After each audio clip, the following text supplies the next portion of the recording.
this July 22nd meeting of the Public Safety Committee. Before we ask for roll call, I just want to explain the obvious that we are not in the chambers at our City Hall. We are in fact at the Pavilion in beautiful Brentwood Park. This facility, this building, this room is for rent. If anybody wants to, it's a great venue for everything from birthday parties to family gatherings. It is available, and if you talk to our Parks and Rec department, they can talk to you about the rates and things like that. It's a gorgeous day today, and I would encourage anybody who's not already got some plans to come on over to Brentwood Park tonight, because we do have Urban Chestnut here, and they have also provided, I believe they're going to do some trivia tonight, and it's going to be a lot of fun. So if you're not already, have plans for this evening, please come on over. And with that, roll call, please. Alderman Sims is absent. Alderman Gould. Here. Alderman Hunter. Here. Alderman Pluska. Here. There's a quorum. Thank you very much. First item on the agenda is the approval of that agenda. Looking at the agenda tonight, any of the members of the committee wish to make any changes to the agenda? Seeing none, the agenda will stand as submitted. Next item on our agenda is citizen comments. Anybody online or here in the room is free to come to the stand here, identify themselves, and you'll be given up to 3 minutes to discuss any issue regarding public safety in the city of Brentwood.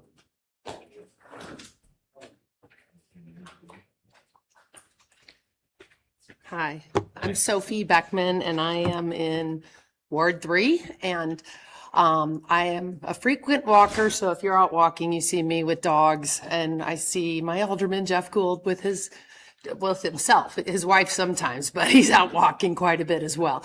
I have concerns about Hanley Park. I have, in the past month, I have seen homeless person's stuff in 2 different places, but mostly under the pavilion in Hanley Park. I sent a picture of it to Jeff today out of concern. A shopping cart full of stuff, 2 suitcases, a blanket laid out, appearing that this person slept there. I took a picture of it, but I didn't take a picture of the gentleman that I think it belongs to. He was sitting at the other end of the pavilion smoking cigarettes. But I have seen this same thing 3 times there and 1 time at the bridge to go over into Memorial Park. Somebody lying on the ground sleeping on a Sunday morning. And so it's a little frightening. I like to go under that pavilion to, give my dog some water and let him rest in the shade. And I'm not going to go under there with this gentleman under there with all of that stuff. So I just have concerns about it becoming an attraction for unhoused people. And, I think that's something that we need to take into consideration. Thank you very much. Thank you. Yep. Are there any other comments? Anybody online? No one online. Okay, thank you. We have moved to number 4, which is the report of committee chair and the members of the committee. As the chairman of the committee, I don't have any report except to reiterate what I said at our Board of Alderman meeting, is that I would encourage everybody to get out and vote. Not only are there candidates on the ballot for August 4th, but there are a number of constitutional amendments, and you should become aware of what they're about, and you should vote. And so I would encourage everybody to do that.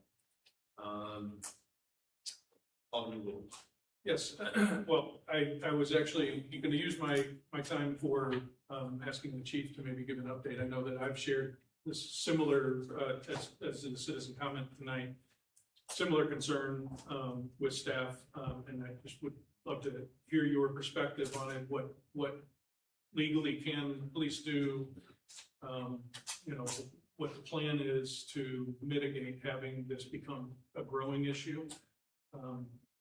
I see it as similar to the broken windows theory, that as you kind of allow smaller things to happen, it tends to grow and then become bigger problems. So Just curious on how we get ahead of this and handle situations of potentially unhoused and those that might be using our park system, because it's a beautiful park system.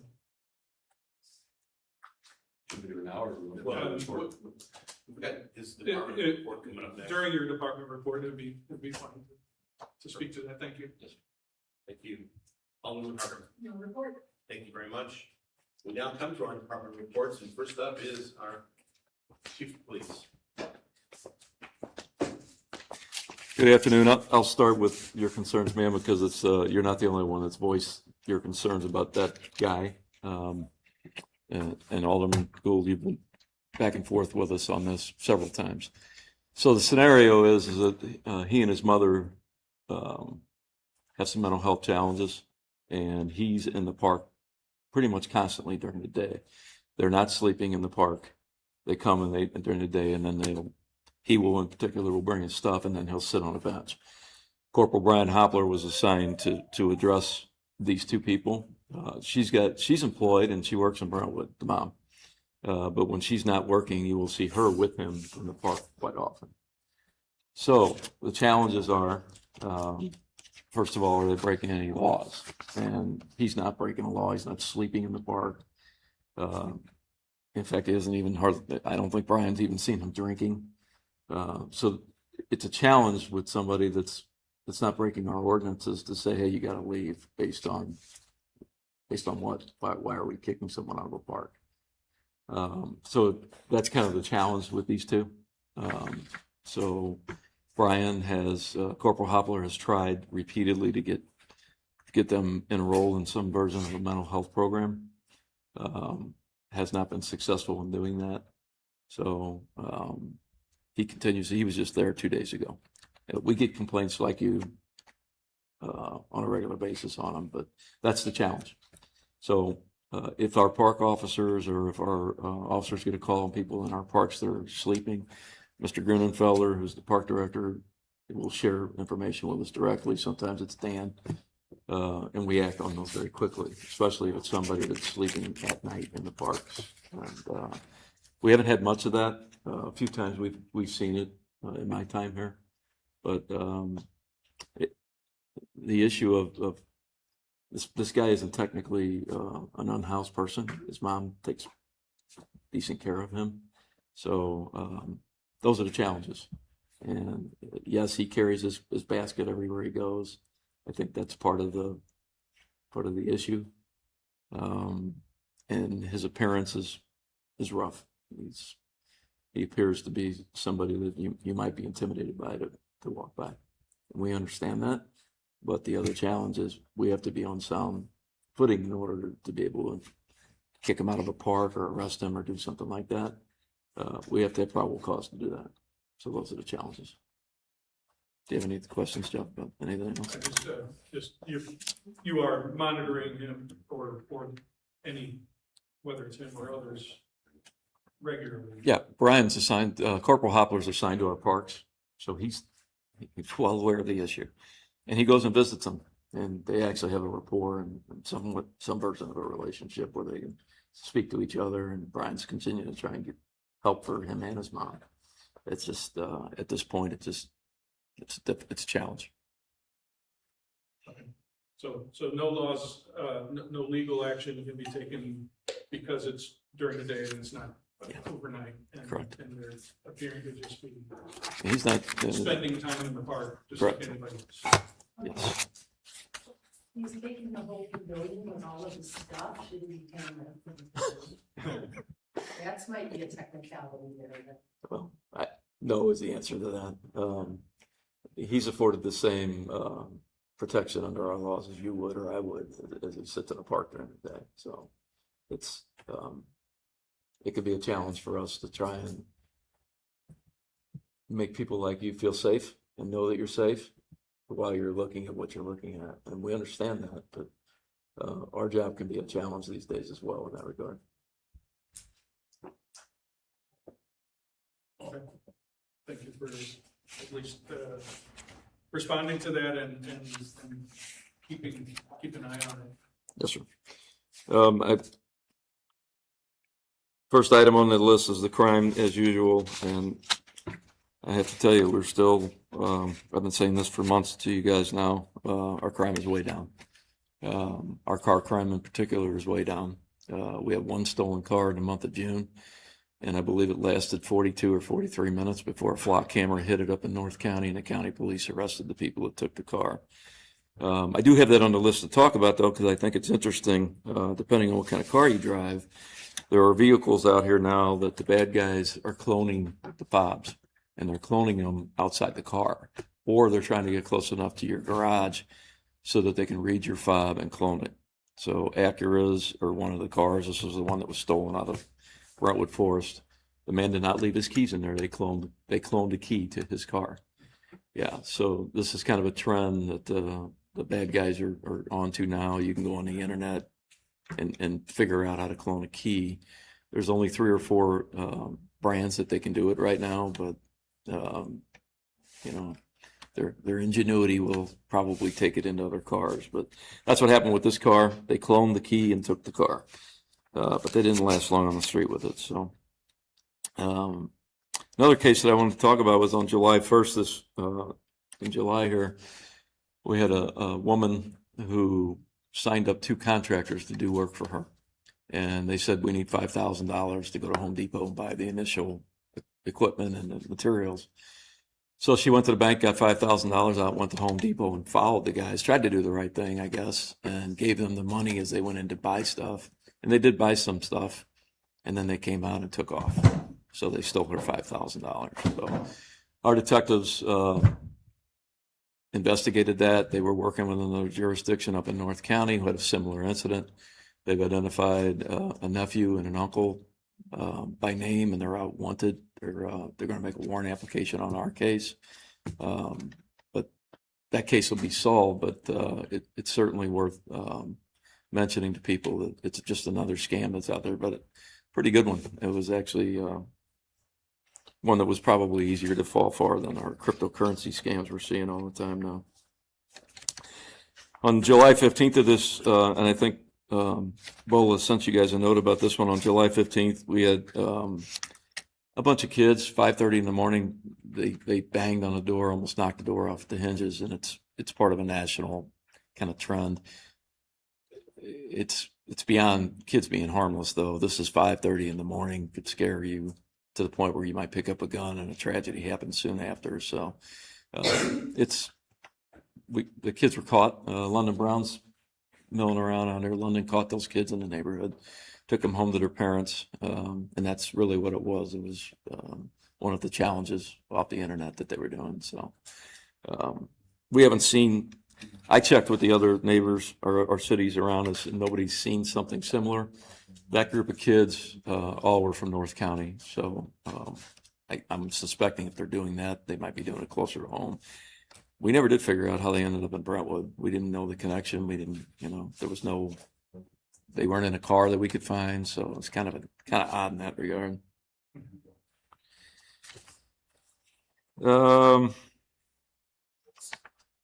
One last thing about the crime report. It was a good case that was done by our detective bureau up at Home Depot. You might have seen it on the news. It was an Iranian couple, a man and a woman who were married, who were defrauding Home Depot for years. About $600,000 that they could account for, but this is probably well beyond $600,000 over the last few years. Homeland Security is involved in the case because they believe they're part of a string of people that are involved in doing this outside the state of Missouri as well.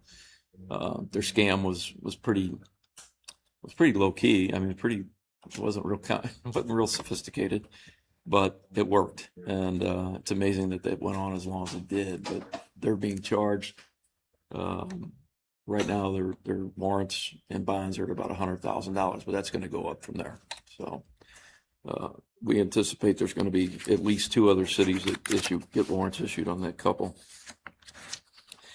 Outside the crime report, I just want to mention that we had a retirement coming up. Paul Clayton, you guys probably all remember Paul. He's assigned to the parks right now, and he's leaving. His last day is August 8th, I believe, right around there. And Paul did, I think, 27 years in the city of Brentwood as a police officer. He He was a policeman prior to that for a couple of years, but he's been here for his entire career mainly. We also lost Connor Drexler, who went to the police academy, but decided that our job wasn't for him, and Connor left last month. So we're two officers down, and our recruiting efforts continue. We're trying to do some innovative things to try and do recruiting. It's really a challenge in law enforcement these days. And we're competing, even though our salaries are very good and very competitive and our pension's very good. We're competing about, everyone's looking for people. I don't know of anybody in the central corridor area that's not looking for folks. So it's a real challenge to try and hire people. The traffic enforcement, as you know, Corporal Hopler, who I mentioned is working in the parks, has the dual duties of also being our traffic officer. And Brian's done an outstanding job this year. Just to give you a little background on what he's done this year, he's up to 676 summonses in Brentwood. So while he's assigned to the parks, he also does our traffic assignments, who we often get from the alderman in terms of problem areas or something that you want us to look at. Brian's always a great go-to guy for us on those. So a lot of those summonses are related to requests from both citizens and from all our elected officials about areas that he's supposed to work. 39 parking tickets have been written largely in this area. There's been a lot of calls that come out of here from the neighbors of folks violating these signs that we've put in, so he's done that as well. Along the way, Brian's made 8 arrests, 6 of them are felonies, and I believe most of those, or if not all of them, are flock hits. So he monitors those flock cameras well, and when a car hits off the flock cameras, Brian's one of those officers that's jumping on those cars quickly and making arrests. The last thing I was going to mention, the book chain event that comes when the library opens on Brentwood. Again, Brian seems to be the all-star today. We've assigned Brian to that, and it's going to be complicated because of as we all know, the number of cars that travel on Brentwood Boulevard. So shutting that down for the probably 30 or 45 minutes that day is going to be a bit of a challenge. I don't know that we're going to have to shut the boulevard down. Brian is still looking at it with the lieutenants. We're going to try and do it on the east side of Brentwood Boulevard until we get to the library and then switch over. But really, it's going to boil down to whatever path they determine is safest to cross that many people. So, but he's working with them, and September 26th is the date on that. So, anybody have any questions? I didn't have anything else to offer. I just, on that book change for the library, that's ceremonial, right? It's not Yeah, just take it out 200 books, okay. and there's gonna be just a trail, and it's more ceremonial. So crossing Brentwood Boulevard will only be just a few minutes away just for the ceremony, and then everybody else. They're anticipating a lot of people though, so it will be shut down as we cross. We heard commentary with regard to block cameras and the invasion of privacy and things like that in our regular meeting. And I was just wanted to ask you, you mentioned flock cameras a couple of different times. Can you just speak to whether or not the cameras that we have in place in Brentwood around our neighborhoods would you consider them to be an effective tool to help us Yeah, keep the neighborhood safe? shortly before the meeting, I was talking to a couple other aldermen that aren't on the committee, and I said, it's difficult to be a good bad guy these days. Flock cameras are one of the main reasons for that. Just like the stolen car that got caught in 42 minutes the other day. If you remember the high-profile murder case we had at the Bonefish a few years ago, Yeah. flock cameras helped us solve that case, and it solved it very quickly.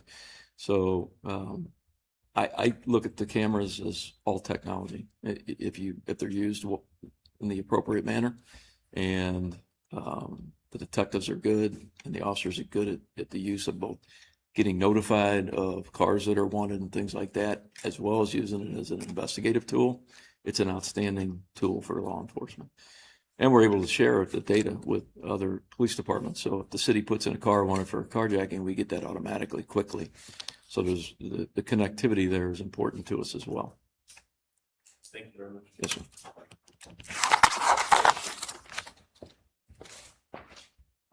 Chief.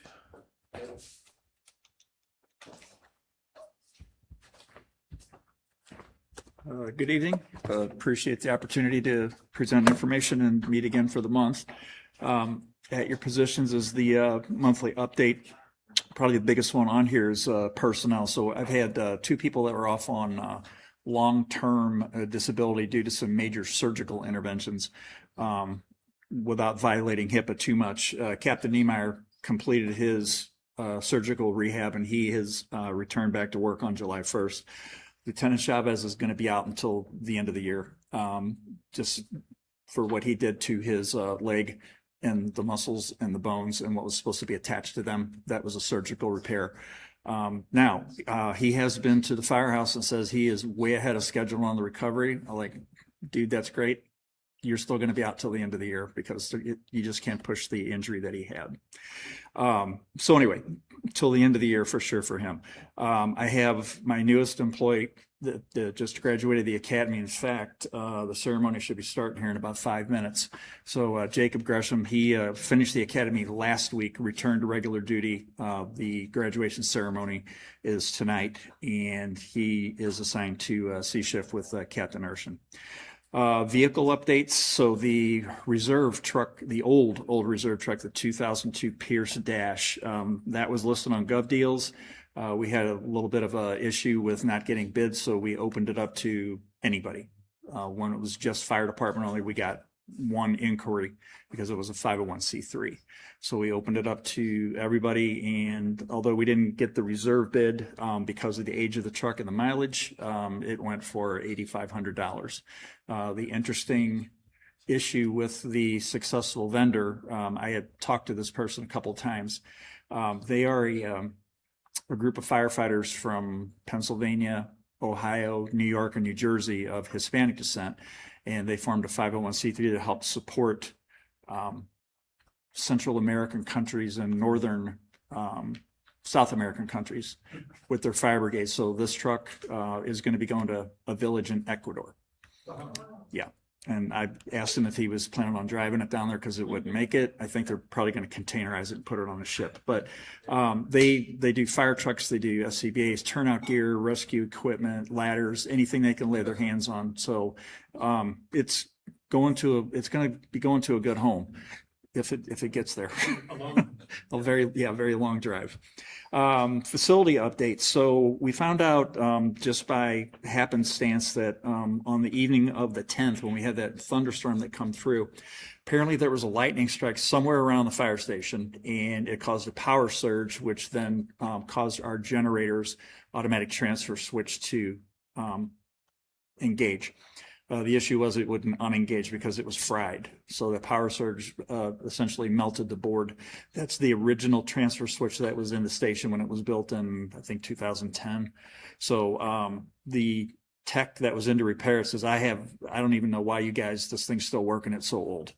Like, okay, well, it's working. So fix it and we'll move on. So that was fortunately because of the cost, that was a capital repair. And then finally, we just have one alarm that was interesting over the last month since we've met. So on June 1st, this came in about 7 o'clock in the morning. Hanley Industrial Court, again, another humongous thunderstorm came through, and the stormwater system was overwhelmed with the amount of water. This didn't come out of the creek. This was coming out of the storm sewers. The patrol officers notified Public Works, like, hey, we've got flooded roadway. Public Works just wasn't able to get down there fast enough to barricade the road off in Hanley Industrial Court. And they had a vehicle that drove through the water. And we actually have it on video of the person driving through the water and made it about halfway until the water was up to about the door handles, and then his car decided to call it quits. Yeah, so anyway, we got called full boat response. Because the water came up so fast, it came down really fast too. So by the time we got dressed out and were able to make a determination, we actually walked along the sidewalk on Hanley Industrial Court and made a 90-degree entry to the car. Water was probably 18 inches deep by then. Walked the guy out, refused care. So once again, turn around, don't drown, it means something. This guy got lucky. There was another car in the parking lot that we couldn't account for the occupants, so we searched that car as well and kind of queried the businesses around him. That guy was already at work, so his car got flooded as well. Essentially, that's it for the fire department for the monthly report. Be happy to answer any questions or provide any of the details that we need, along with the performance measures that are in the separate spreadsheet. Any questions? Thank you, Chief. All right, thank you very much. Dan? Our typical monthly updates, Manchester Road, we're still waiting on that control cabinet, so we're supposed to be getting it sometime here in July. Once we do have it, then the electrician will put that in, and that should restore those lights. The other two lights, the one at self-storage and the one by the Rock Church, they're at the electrician's storage warehouse. So I know he called in locates, but it didn't give a definitive date when they're going to install those, but those, at least they're here in St. Louis and they'll be installed. McKnight, the crosswalk there near Sonora. We pushed out the updates. That was on July 3rd. It was working several days in a row, but I know I noticed on the 14th that there was an error code. So we went out there this week, and it's the push button on the Brentwood sign. It's not releasing. You can't push it in and release it. It doesn't want to work for some reason. So they ordered a new push button. It won't cost us anything. It's still under warranty. I was able to reset the intervals down to like 15 seconds. I know the Ledoux side definitely works. I walked over there, pressed it, timed it, and all the beacons flash and everything. But for some odd reason, he said it's unusual for a push button to go out, but it did. So new one's been ordered. We'll pop it on there as soon as we get it. I notified Ledoux about the problem. So, but yeah, we're still working out the kinks with that system. It works, and then there's something that fails, and then it's, like I said, still under warranty. The solar streetlights, that item was brought to Public Works Committee. I don't know if you saw, there's a attachment. So those look more like the colonial style. The ones that we originally installed in York Village, they don't make. I can't find even like on eBay one like it. I don't know if they just replaced it. You know, the manufacturer doesn't have it anymore.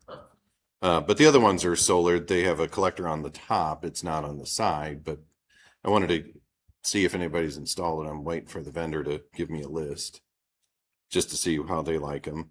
And then the last two items have popped up on in the past. So the no right turn on red, I need to draft the legislation, bring that to the committee. And then once the committee sees it at the August meeting, then take it to the full board. Because there are some locations, this is like before I-64 was done. So it talks about like a ramp coming off of the interstate, like in Hanley, that doesn't exist. And just trying to clean that up. The last one, Litzinger Road at Mary, need to draft legislation on that one. That had the issue with parking too close to the corner there. I haven't seen anybody lately, but I know you sent a picture. Once school starts is where we'll start to see a problem, probably encroaching on that corner. Yeah, because I usually don't see anybody on Mary. I guess that's narrow enough. People don't try to chance it, but Litzinger, I've seen people. They still do. Okay, yeah, that was the goal there, was to bring that back, have you look at it. If it's okay, then take it to the full board. And that's it. Terrific. Anybody have any questions? Great, thank you Thanks. for the report. Our next item is consent agenda. It consists of our minutes from our May 27th meeting. By your review from the committee, anybody have any changes to make? Can I get a motion to, is it approve or accept? I don't know. What do we- Approve. Approve. To approve the consent agenda. Second. It's moved and seconded. Any further discussion? Roll call. Alderman Gould, Yes. Alderman Harder, Yes. Alderman Glusser. Yes. Motion passed. And moving on to whole business, we have the Pine Avenue Public Street parking. Dan, are you gonna help me out? Yes. So this item came up last year, if you recall. We did a survey, but it was for the entire block. It was from Brentwood Boulevard to High School. And we pulled, hand-delivered survey cards to the 39 residents. Of the 39, 22 people responded. And we didn't have to do anything at that time because the majority didn't want to do any changes. Recently, it was brought to our attention, we would consider the eastern half, so did another survey, the cards attached. It only affected 16 residents. What's unusual is we have 21 responses. So that means some people voted more than once, but I don't know if that's terrible since the majority of them were, that they want to change it to have resident only stickers. We did that here on Brant Zoo, if you recall, a couple of years ago. People are allowed, up to 4 stickers per household. They would have to put those stickers either in the windshield or placard it somehow if it's parked in the street. But it would really just be that mid-block from like 8910, I believe it is. Yeah, So, 8910, 8911, like mid-block out to Brentwood Boulevard. so given the response and the fact that you've done this before in other locations, what is it gonna take to get it up to speed? You need street signs, I imagine. We would, yeah, I would need to take the legislation, amend the code, bring it to the board. The board would have to support it. And then if it's supported, then I just call in locates, put the signs in. People are allowed a grace period to get the stickers. I can't remember if it was community center that had them last or if it was city hall. Last year's run from Michelle Boyer did all that. Communications manager. Okay. Okay. I know there's no charge, but again, I need people to come to us that want the stickers. Absolutely, yeah, and so, so in terms of direction tonight, given the overwhelming support for it, we can have a discussion about this, but Mhm. would you be looking for, some kind of motion from our committee to bring it to the full board? Right. To amend the ordinance to include the ability to put. Parking by resident Urban only. only, right, Mhm. in that eastern half of the block of Pine between Brentwood Boulevard and High School. Boulevard and High School Drive. Correct. Okay. So that all open up for discussion. I have a question. Yeah. Wasn't this because of the veterinarian bill? It is. It is, and So I was under the impression that when the library opens, they're renting or the employees can park over there. Would we still have parking by resident then, or are you going to take that away? you could repeal it if you wanted to put it in, see how that works. Library opens up in September, I guess, October, and then the employees park there. There could still be people that are clientele parking in the street that are kind of preventing people that are residents from parking. And so far, I mean, the experiences, I mean, although the library made that offer and, they did, it seemed for the first several months, insist that their employees park down there, but then it sort of became not quite so insistent, and some employees parked down there, some parked in the parking lot. The parking lots, the library is not showing up. No, I know, but even before then, Mhm. there was less, what we would call it, compliance or whatever. I'd be in favor of visiting this at a certain time after it's up and running because of that. But I'd still like to see us get this up and running, and then we can. Oh, yeah, I want to have one that I would like to revisit it and the library, maybe no one knows the libraries. Yeah, I think that might be right. Even give it 6 months or so, and maybe January of next year or something. Sounds good. And I know there's no cost to the residents, but there is a cost to the city. What is the cost to the city for? Yeah, like a sign and post You is got like posts, under sign $500. posts, And then labor to install them, and then. Yeah. We have to have special printed permits with a certain code on them, or? Yes, we do. We would need that, much like we did at Brazil. Now, I think, I can talk to Michelle, I think we still have some that Mhm. we still have some left over from Brazil. The real question is, do we think we need to make it a different code and everything? Near color. Yeah, different color to make, so. I mean, I'm not, I think because it affects those folks and they overwhelmingly are asking for that. I think obviously, I believe we should take it up. We can make it part of the motion. to I'm say- I'm interested in the sense that there is, once, within a couple of months, potentially the library's up and running and then people potentially could park there again. I hate to spend a lot of money and then in 6 months say, well, it's not necessary, seems like a little bit of money to spend on a problem that may not be a long-term problem, but. So when we recommend it up to the full board, we can ask staff to make an estimate as to what the cost would be to comply with the ordinance change. Like what you know what I mean? Just so people who are voting on it would know. and then, from there, it's an enforcement, Yeah, situation, just like we have in Brazil, is that correct? Okay. Well, I mean, I guess I'll make a motion to direct staff to, put together the proposal Mhm. of, making this permit-only parking in the section outlined in the memo. And then prepare the costs associated with it for taking to the full board for consideration. Second, it's been moved and seconded. Is there any further discussion? Roll call, please.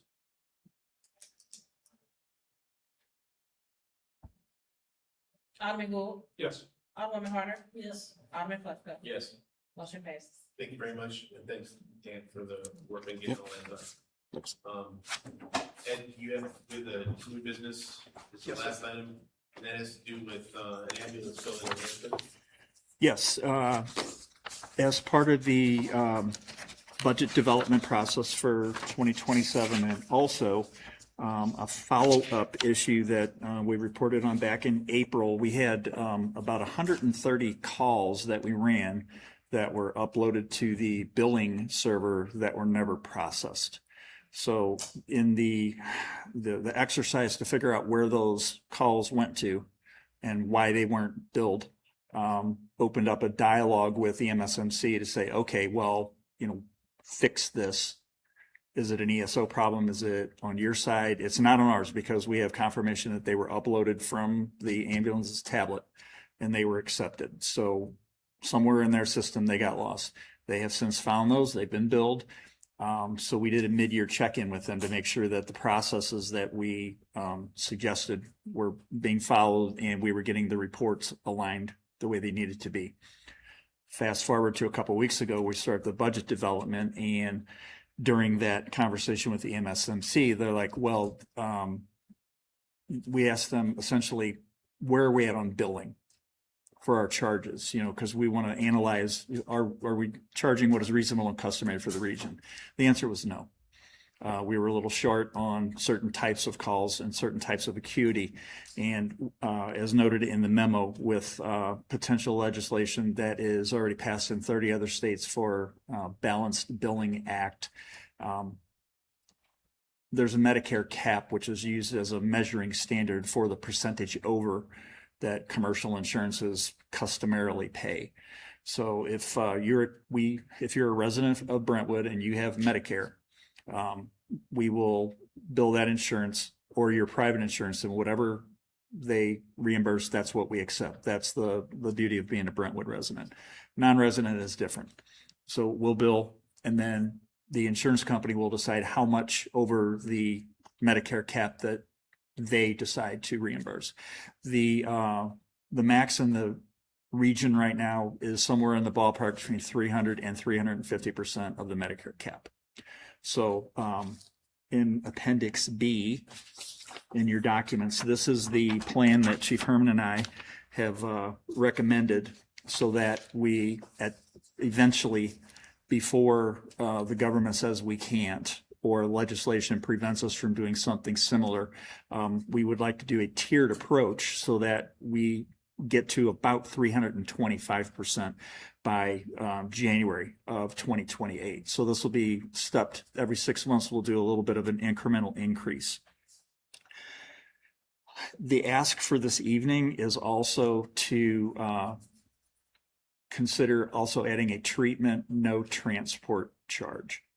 We're one of the few agencies in this region that does not charge for that, for showing up. So essentially it'd be like you call a plumber to say, hey, do I have a leak in my pipe? And the plumber comes and says, no, you don't have a leak, but I'm still going to charge you $180 for the privilege of having me tell you about that. When we show up on a call, and I'll use the fender bender at Brentwood Promenade. Okay, everybody, well, I just want to get checked out. I don't want to go to the hospital. Well, I still laid hands on you. I've put my people at risk getting there because it's an emergency response because it comes out as a vehicle accident. We've laid hands on the patient. We've provided a comprehensive exam, and we've essentially treated them to the point where they're like, well, I don't need to go to the hospital. I just want to report. So it's a professional service, so I would like to start to recoup some of those reasonable customary charges that are in the region. Also, if we have a diabetic patient, we show up to their house, their blood sugar is very critically low. They get an EKG IV, we give them sugar, and then they become conscious alert oriented ×4, totally fine. They are within their rights to refuse care. Under the current system, we just come back to the firehouse and then we go to the supply cabinet and restock everything that we just used. So to recapture some expendables. I don't see it in the appendix. Do you have kind of an idea of For the treat no transport? what those rates would be? Yeah, I do. That is, that would be Appendix A right now. Oh, Yeah, I came loaded. I have 3 appendices this time. So it's a pretty wide spread for the agencies that we queried that actually returned a response. We have a low of $145 and a high of $950. Our additional research showed that the base rate that Medicaid reimburses for treat no transport is $252. So we would be comfortable falling at that. And all of these rates and percentages that we're presenting this evening are also recommended by EMSMC. And they're the majority biller for everybody in the state. So just with regard to this issue, you're asking this committee, can this committee make that kind of a We would, I would like for you to give your blessing to adopt the new ambulance billing program and the treat no transport, and then forward that up to Ways and Means. It's going to have to go through them anyway because this is part of the budget process. On Appendix A, under that no transport Mhm. line, I don't see anything listed. For us, Right. we don't charge anything right now. Well, I know, but I'm assuming that you're gonna want Ways and Means to consider putting a charge in there, and I just don't see one. I know you just said 252. Yeah, so if you go to Appendix C, Okay. so that one is billable revenue generation. I see, okay. Last row there, treat no transport.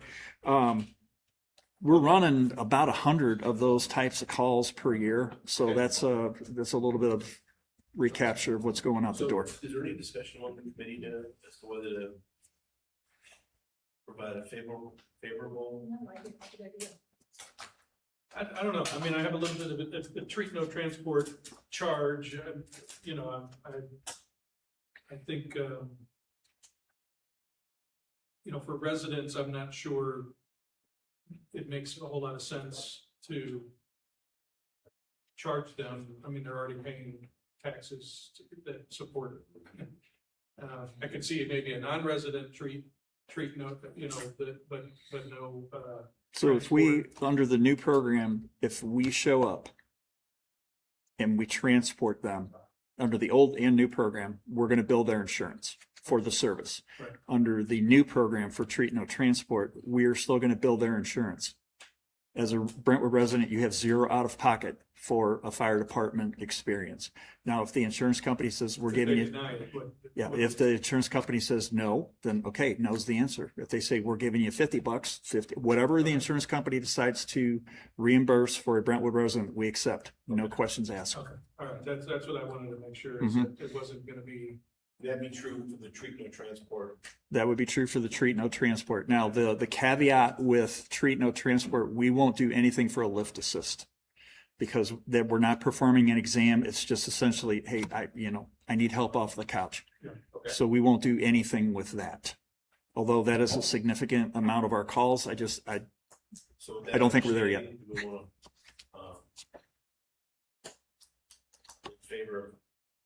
favorably recommending this to Ways and Means for consideration? Can I get a motion to that effect? Okay. yeah, I mean, I'm still, I mean, if we are recommending it, it's not, it still has to go through the process of going to Ways and Means and all the other discussions of the full board. Before any decisions are fully made, I guess, so it's not like we're making the decision tonight. You know, whatever that rate is, I think Just making sure that it's comparable to what others are and no more. Right, so our initial plan was to go about 125, because that's like, what's the worst call that we would run where we would go through equipment and not transport? And most of those were 125. I can work a cardiac arrest on the scene and not transport. That's going to be significantly more. Sure. But I don't think it needs to be 950 like our neighbors to the north are charging. Yeah. I think we can fall somewhere in between there, but the accepted customary Medicaid charge Okay. for treat no transport is 252. Okay, understood. And one of the things Chief explained earlier is that if one of our partner organizations, or mutual aid organizations come to Brentwood, they are charging Brentwood's insurance already. So if Webster Mhm. Gross comes, treat no charge, the insurance is already getting billed by Webster Gross. Okay. Mhm. That makes sense. Okay. Make a motion. Can I make a motion to? So we have it as two separate actions. Oh, it is, So we have one for the ambulance billing model right. that with the tier charges, that's I the thought first since one. it was both contained in Exhibit Appendix C, that we could do it all as one, no? Well, I mean, you can do it as one, but we Okay. spelled it out separately just in case there were questions as there were about the second one. That's a good point. All right, Let's keep it separate. all right. Okay. So how do you want us to, the ambulance? So this is the ambulance billing model, Okay, which will be effective October 1st. so a motion to recommend for consideration to Ways and I'll make Means. that motion to recommend to Ways and Means, the ambulance billing model. And I second it. Thank you. It's been moved and seconded. Is there any further discussion? Let's have a vote on that and then we'll vote on the other. Alderman Gould, Yes.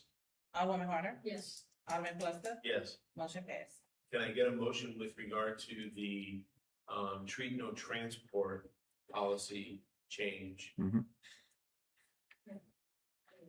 Okay, I motion. to move for consideration by Ways and Means. Consideration to Ways and Means. Well said.